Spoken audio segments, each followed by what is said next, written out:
Το κόκκινο υγρό στο συσκευασμένο κρέας δεν είναι αίμα, δείτε τι είναι. Όλοι έχουμε προσέξει ότι υπάρχει κόκκινο υγρό χυμό σε κάθε συσκευασία κόκκινου κρέατος. Ίσως να νομίζετε ότι πρόκειται για αίμα, αλλά κάνετε λάθος. Αυτό που πολλοί υποθέτουν ότι είναι αίμα στο συσκευασμένο κρέας δεν είναι αίμα.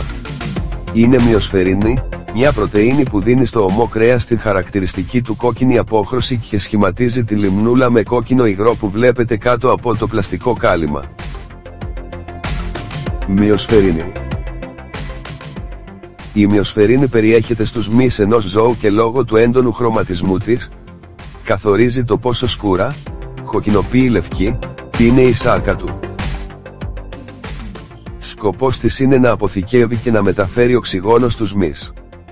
Αυτό το οξυγόνο χρησιμοποιείται για να μεταβολίζει την ενέργεια.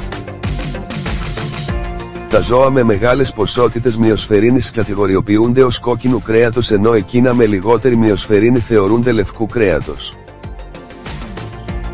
Τα λευκά κρέατα, όπως τα πουλερικά, το χοιρινό ή τα θαλασσινά δεν περιέχουν τόσο πολύ μυοσφαιρίνη, επειδή οι μυϊκές τους ίνες προορίζονται για γρήγορες εκρήξεις ενέργειας ή πτυτικής δραστηριότητας. Το κόκκινο κρέας, από την άλλη πλευρά, αποτελείται από άλλου τύπου μυϊκές ίνες, οι οποίες προορίζονται για μεγαλύτερες περιόδους μυϊκής δραστηριότητας και άρα καταναλώνουν ενέργεια πιο σταδιακά. Όταν βλέπετε πιο σκούρο κομμάτι στην σάρκα ορισμένων λευκής σαρκός ζώων, π.χ. μπούτια κοτόπουλου, είναι επειδή εκείνες οι περιοχές των μυών τους χρησιμοποιούνται περισσότερο και συχνότερα. Έχουν υψηλότερες ποσότητες μυοσφαιρίνης σε αυτά. Το κόκκινο χρώμα του αίματος που βλέπετε στο συσκευασμένο κρέας είναι ένα συνδυασμός νερού και μυοσφαιρίνης, καθώς το αίμα αποστραγγίζεται κατά τη διάρκεια της φάσης επεξεργασίας και συσκευασίας στη γραμμή παραγωγής κρέατος. Γιατί το κρέας γίνεται καφέ όταν το μαγειρεύουμε?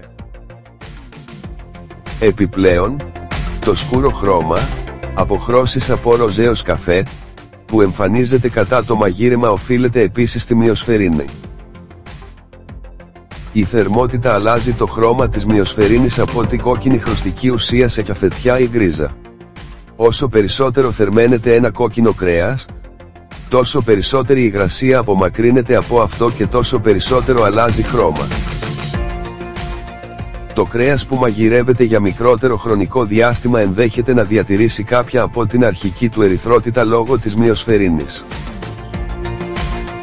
Πόσο φρέσκο είναι το κρέας ανάλογα με το χρώμα του. Όταν εκτίθεται στον αέρα, η μυοσφαιρίνη αρχίζει να σκουραίνει με φυσικό τρόπο και είναι συχνά δείκτης της φρεσκιάδας του κρέατος. Έχετε προσέξει ποτέ ότι κάποιες συσκευασίες περιέχουν κρέατα με καφέ γκρίζα απόχρωση? Αυτό συμβαίνει επειδή τα κομμάτια αυτά έχουν εκτεθεί σε οξυγόνο. Ένα από τα κόλπα που χρησιμοποιούν οι βιομηχανίες τροφίμων και οι έμποροι κρέατος είναι η διατήρηση της ερυθράς χρωστικής της μυοσφαιρίνης με τη βοήθεια μονοξιδίου του άνθρακα. Αυτό δίνει την εντύπωση ότι το κρέας είναι φρέσκο, επειδή διατηρεί την κοκκινοποίη ροζ απόχρωσή του.